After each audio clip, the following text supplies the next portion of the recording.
Okay, so I would like to show you a new learning tool for Chinese, and it's basically just a vocab list, but as you can see here, if you move over the characters, then two things happen. So first of all, they go into a drawing animation, and second of all, you see the pronunciation. In this case, it's Cantonese, Yuping, but there are other choices that you can make. So there are several things that you can do now. First of all, you can change the character size. You can change the size of the pronunciation panel, and then also you can change the animation speed. So this is what you can change from within the vocab list. So this is an HTML file, and I have made a tool that lets you start from an Excel file like this. So you have two columns. One is Chinese, one is translation, in this case English. And all you need is an Excel file like this, and then you can use the tool that I created to turn this into an animated vocab list like this. So all you need to do is go to this website. Wait a few moments. Yeah, then you are here. So first of all, you need to enter here some characters, so you can use this button over there. And then you hit create, and then you get these characters animated. Right, let's switch the pronunciation panel to permanent, and now you can switch between Cantonese and Mandarin pronunciation. Let's choose the Mandarin one. Right, so the Excel file that I showed you before is just this test file over here that you can download and then see the formatting. Let's upload this. And now if you hit create, then just a few more moments, and here it is. It's basically the file that I showed you before. Okay, now it's with a Mandarin pronunciation, and the pronunciation is permanent as we chose before. Again, you can adjust the pronunciation size, the animation speed, just as I showed you before. Okay, this all works.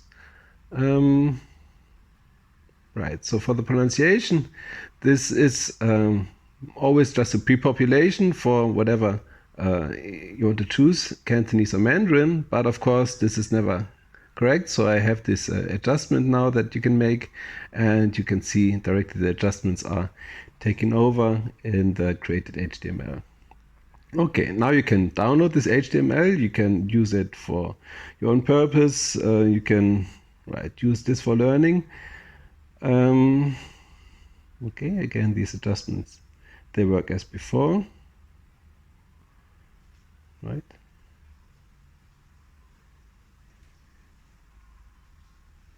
Okay, now I should also explain these buttons over there. They're just for copying the Chinese text. In this case, I'm just Googling it, but of course, if you're learning it, then you would put it into, for example, your Playco app, and then you can look up specific characters or so.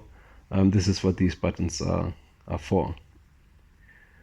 Okay, so you can either download directly the HTML, or you can use these new features here, publish and share. So for these you need to have two codes, a page code and an edit code.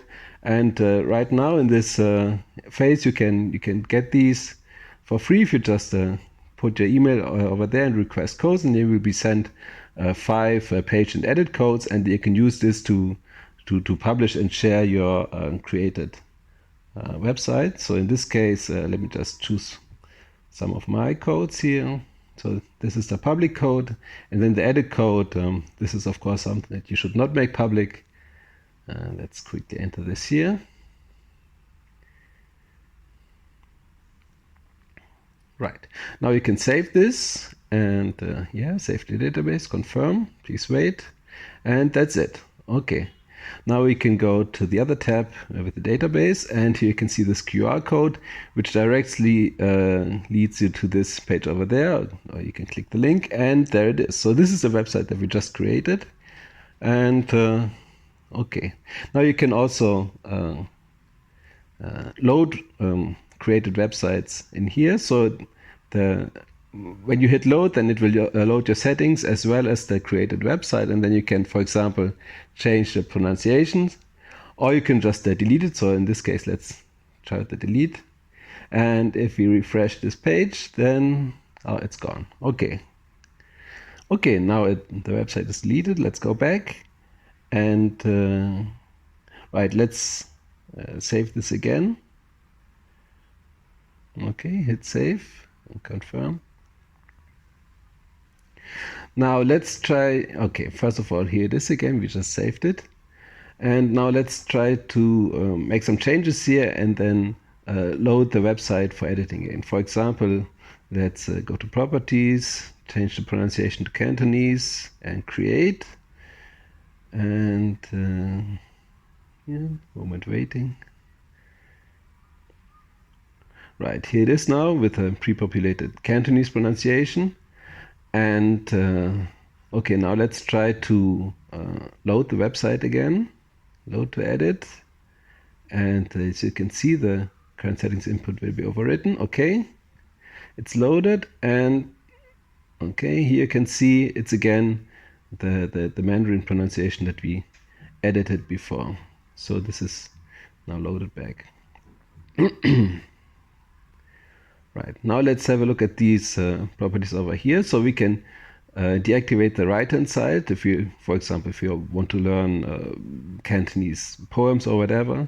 We can deactivate the drawing animations, and we can deactivate that the spreadsheet names are used as section titles.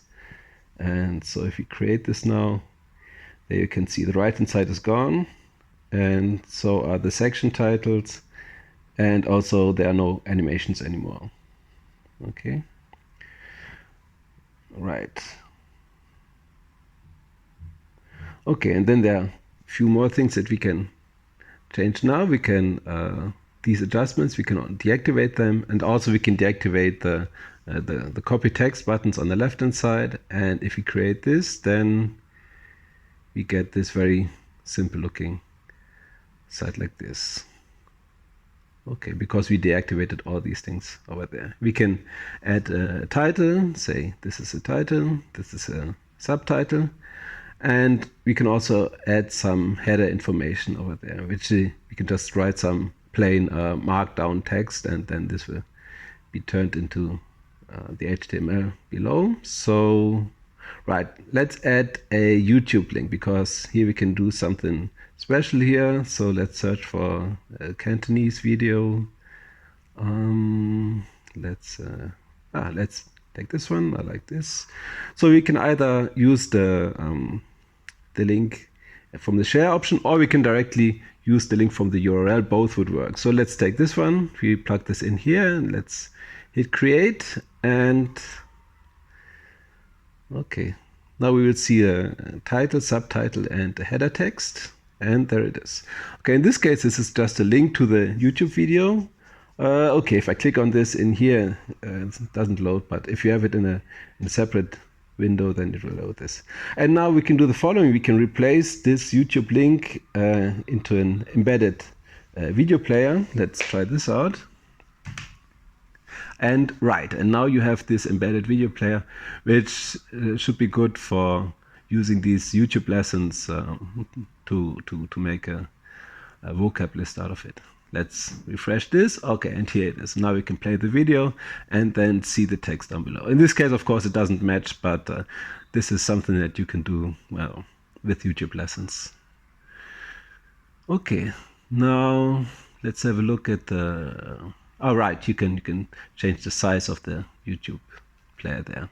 Let's go to the properties and see what we have over there. So as I mentioned before, we can switch between Cantonese and Mandarin pronunciation. For Mandarin, we can either use this pronunciation with the marks or with the numbers. I don't know what the exact terms are for this, but it's what it looks like. Or we can leave them all empty if you want to put the pronunciation all by yourself. Of course, you can do this.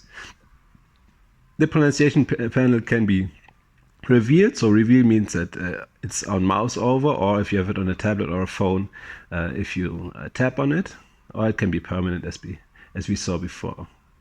Also with the grid, you can have it permanent or being revealed, just to your liking. The font for the pronunciation, you can change this. So maybe let's make the pronunciation panel permanent for that. Right. Now it's easier to see. Okay, so the size of the pronunciation panel, you can see the changes happening there. So the animation comes in separate phases. So of course it goes stroke by stroke, and then it changes between a drawing of a stroke, then the transition to the next, then the drawing of the next stroke, and then another transition, and so on. So it always switches between drawing and transition, and there's a certain speed that it draws and then transits to the next stroke. So the drawing happens at a certain speed, then the transition at a certain speed, and then plus a certain pause, in this case 0.2 seconds. Okay, so this 100 and 200, this refers to 100% or 200%, and it means that for 100% you take 1 second to draw the entire box, say from left to right. So it would take 4 seconds to draw the outline of the box. 1, 2, 3, 4. Then you can change the size of the SVG and the speed adjustments that you can make in the created HTML, just to check how the animations look like. Okay. Right, so that's basically it. So these properties are then used for the animations. You have the QR code to easily refer to the saved website, and you have the load and the delete button. So this is all I had to say about this new tool. I hope you find some use in it. If you have any opinion or any problems or so, feel free to let me know, either in the comment section or you can drop me an email. Yeah, would be happy to hear from you, and thanks for listening.